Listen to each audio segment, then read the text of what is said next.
Oi gente, tudo bem com vocês? De hoje até o dia 29 de junho, a Secretaria da Cultura realiza a semana alusiva ao Dia Nacional do Imigrante. A programação conta com diversas atividades que incluem ações educativas, bate-papo sobre o tema, exposições e visita.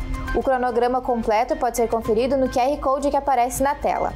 As conversas serão feitas com Mônica Chizzini sobre reescrever narrativas e imaginar novos mundos e com João Tono sobre imigração italiana.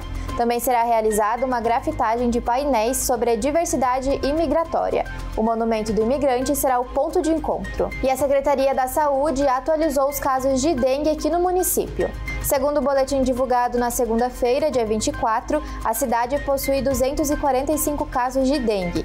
Dos focos, 784 já foram identificados e eliminados. O trabalho de monitoramento e fiscalização continua. É importante que todos fiquem atentos para a eliminação dos pontos de reprodução do mosquito. Eliminem todos os locais que possam conter água parada. E eu quero encerrar o direto da redação de hoje te fazendo um convite. O Centro de Cultura Ordovás irá realizar um arraiá no dia 30 de junho. O evento terá início à 1 da tarde e é gratuito. A festa irá contar com oficinas e show de forró e danças típicas, além do tradicional casamento caipira.